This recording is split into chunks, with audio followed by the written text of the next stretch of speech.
On the morning of July 5, 2017, a man sits before his laptop in his Bangkok villa. Online, he is known only by his alias, Alpha 02. A multi-millionaire with a taste for luxury, he enjoys fast cars and a life of excess. Thailand feels safe, untouchable. Then a sudden crash shatters the calm. A woman has slammed her Toyota Camry into his front gate. Without hesitation, he abandons everything and rushes outside to check the damage. It's a fatal mistake. The driver isn't who she seems. She's an agent of the Royal Thai Police. Nearby, FBI and DEA operatives hold their breath. After months of surveillance, coordination, and effort across 7 nations, the trap has finally sprung. Could this be the end of the hunt for the king of the dark web?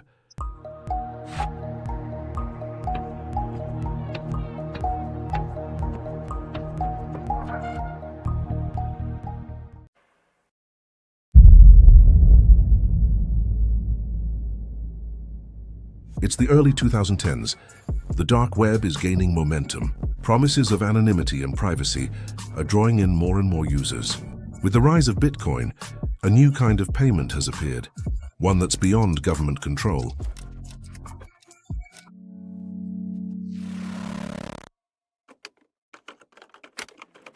Now criminals can sell their goods online easier, faster, and on a much larger scale than ever before. What began as an underground experiment quickly turned into a global game of cat and mouse, one that still plays out today. The Silk Road remains the most iconic dark web marketplace ever created. It launched in February 2011 and skyrocketed in popularity. Over 100,000 people bought drugs there. Just 2.5 years later, its creator was caught and the Silk Road was shut down. Authorities wanted to send a clear message in the war against online drug trade. The founder was sentenced to life in prison, but the profits were simply too tempting. Instead of scaring others away, the fall of the Silk Road only fueled a new wave of dark markets, each one competing for dominance. Silk Road 2.0 appeared just 35 days after the original went offline, but it lasted less than a year. Then came Evolution, another massive marketplace rivaling both Silk Roads in size. Users had to deposit Bitcoin into the platform, a kind of dark web escrow account.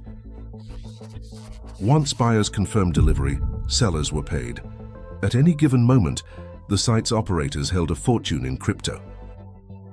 Eventually they vanished, pulling off one of the biggest exit scams the dark web had ever seen.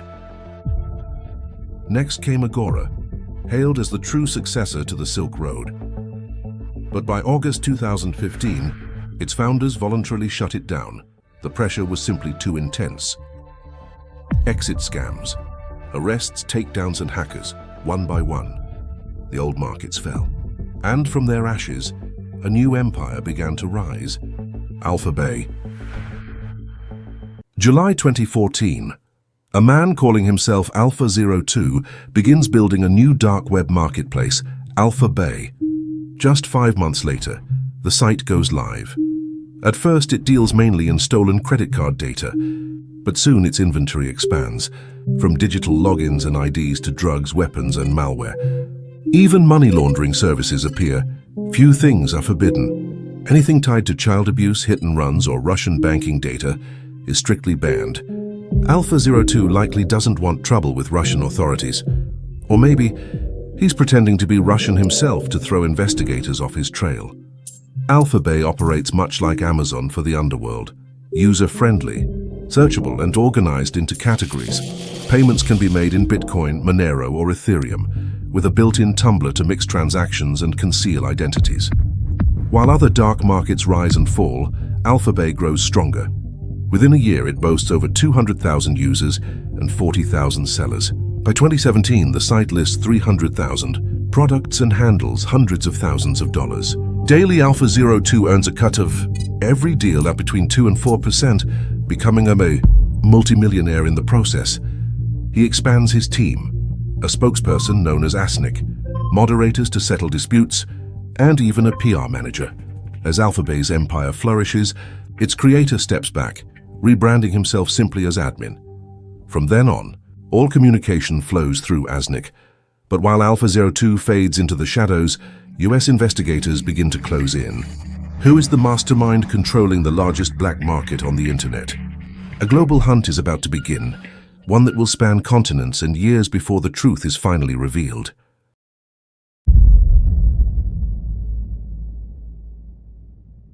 American investigators are determined to find where Alpha Bay's servers are hidden.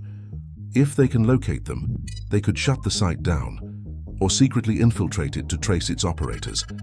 Normally, IP addresses reveal a server's location, but on Tor, every request bounces through random servers across the globe. That's what makes tracking nearly impossible. The system is designed to hide everyone involved, so agents change tactics. They begin buying drugs anonymously on Alpha Bay, hoping a careless dealer might slip. Maybe through a package, a stamp, or a fingerprint. Any clue could lead them to someone real. But these are just small fish. Dealers come and go. The true target is Alpha-02, the mastermind who seems to know every rule of the game. For months, investigators find nothing. Then in December 2016, one small breakthrough finally sets the hunt in motion. Robert Miller sits behind his desk in Fresno, California. He's an agent with the DEA, America's Drug Enforcement Administration. For months, he's been investigating Alpha Bay. But so far, it's been a thankless job. Endless data, dead ends, and no clear trail. Then one day, an anonymous email lands in his inbox. The sender's identity is hidden, but the message inside could change everything. It claims that Alpha-02, the elusive creator of Alpha Bay, made a critical mistake in the platform's early days. When the site first launched, every new user received a welcome email, and hidden inside the message's metadata was the sender's real email address. The flaw was fixed almost immediately, but one early user saved a copy of that original message. Maybe the tipster was one of Alpha-02's first customers, maybe a rival admin who wanted to take him down. No one knows. But whoever it was, they had been quietly watching Alpha Bay grow for years until now. And finally, they handed that email over to the DEA. The address was simple, almost careless, pimpalex91@hotmail.com. It would become the breakthrough Miller and his team had been waiting for.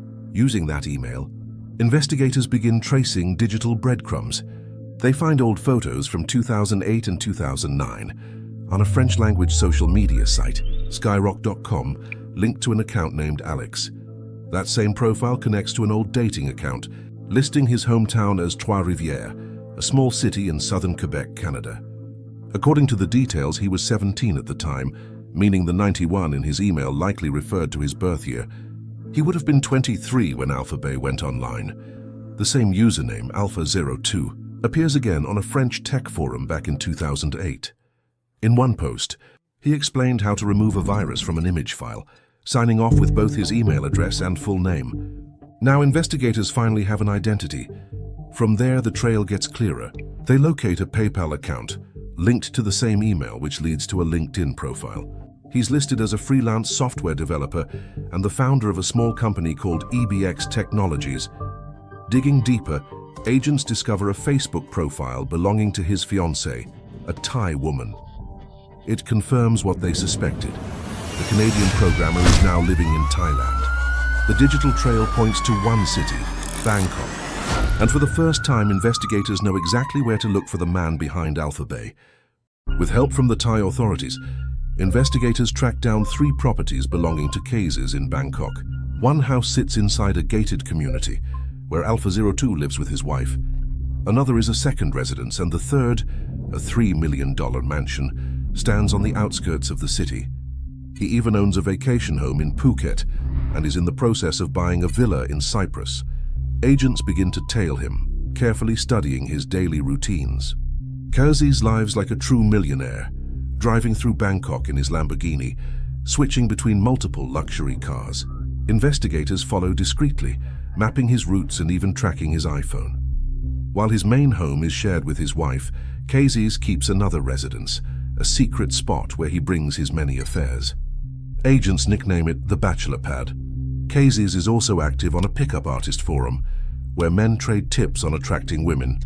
Under the alias Romeo, He preaches conservative family values while maintaining a sexist blog about his romantic escapades. Aside from his double life, his daily routine seems almost ordinary. He wakes early, checks social media, works from home, and spends quiet evenings with his wife. Sometimes he attends a language course, other times he dines out in Bangkok's upscale restaurants. Around these mundane habits, the investigators carefully plan his arrest. Then, in June 2017, just weeks before their operation, several American agents sit in the lounge of the five-star Athene Hotel in Bangkok. Suddenly, Casey himself walks in, completely by chance. He parks his Porsche Panamera at the entrance and strolls through the lobby, passing within meters of the agents. There are thousands of hotels in Bangkok. What are the odds? Did he somehow discover them? Was the king of the dark web onto their trail? Casey sits down for a casual business dinner, unaware he's under watch. An extraordinary coincidence, one that leaves the agents shaken. None of them can imagine that just 1 month later, Alexandre Cazes will be dead. By 2017, Alphabet had become the undisputed king of the dark web, the largest illegal marketplace in history. But it wasn't the only game in town.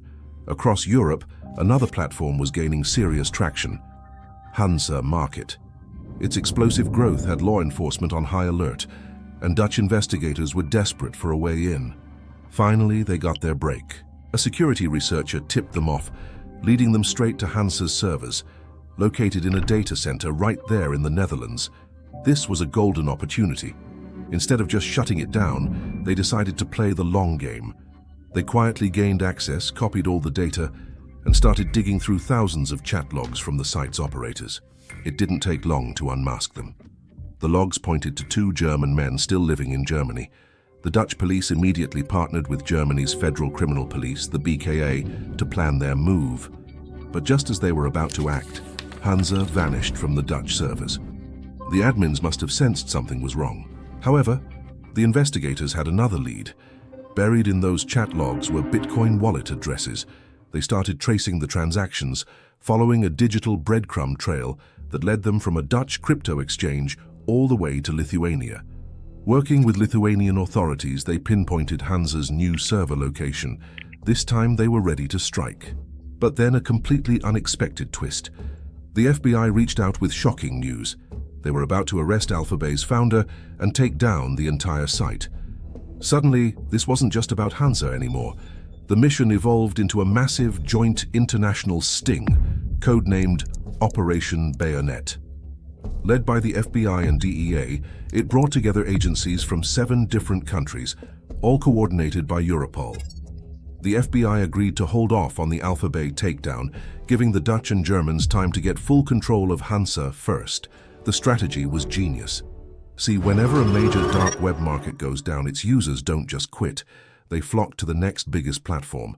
So when Alphabet disappeared, tens of thousands of its users would rush over to Hansa, completely unaware that they were walking straight into a police-run honeypot.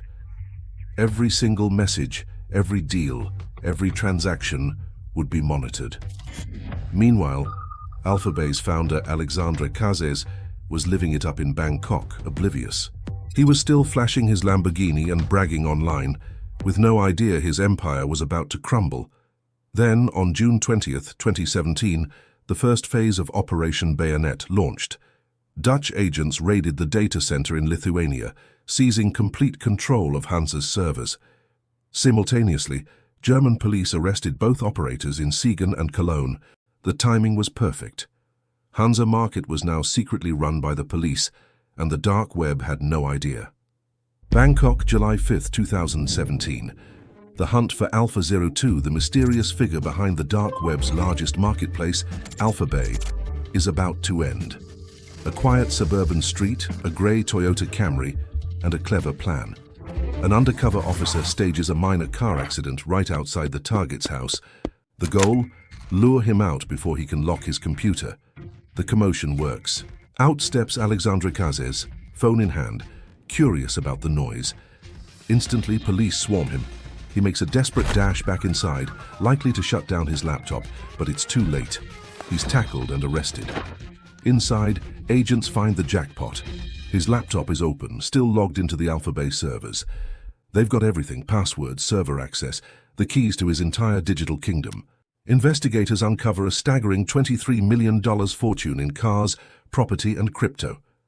After years in the shadows, the king of the dark web was finally caught. 1 week later, July 12, 2017, news spreads that Alexandre Cazes, the man known online as Alpha 02, has died while in custody in Bangkok. His passing marks the end of a major chapter in the story of the dark web. For several days, authorities keep the Alpha Bay takedown confidential. When the site suddenly disappears, users around the world are left guessing. Was it a shutdown, a technical failure, or something else? As expected, many people move to other underground platforms, most notably Hansa Market. What they don't realize is that for nearly a month, Dutch investigators have been operating Hansa in secret. Every transaction and conversation is being documented as part of a large-scale international investigation. Then, on July 20th, 2017, the operation reaches its climax. Hansa Market is officially taken offline, and the US Department of Justice announces the results of Operation Bayonet, a coordinated global effort between agencies from 7 countries. Today, the Department of Justice announces the takedown of the dark web market Alpha Bay. This is the largest dark market web place takedown in world history. It's a landmark moment in cyber law enforcement, but experts remind us that the dark web itself isn't inherently criminal. It was originally built to allow privacy, security, and free expression, often used by journalists, researchers, and human rights advocates. Still, like any powerful technology, it can also be misused, and so the ongoing struggle between online privacy and digital crime continues. Even after Alpha Bay and Hansa disappeared, new anonymous platforms quickly appeared to take their place. At one point, the Russian-based market Hydra became even larger before being dismantled in 2021 by European and US authorities. That same year, one of Alpha Bay's former administrators, known only as D-Snake, brought the platform back online, claiming to focus on privacy and security rather than chaos. Whether that version of Alpha Bay will last or eventually meet the same fate as its predecessor remains to be seen. Thanks for watching. If you found this story as fascinating as we did, make sure to hit that like button and subscribe for more deep dives into the world's most incredible true crime stories. See you next time.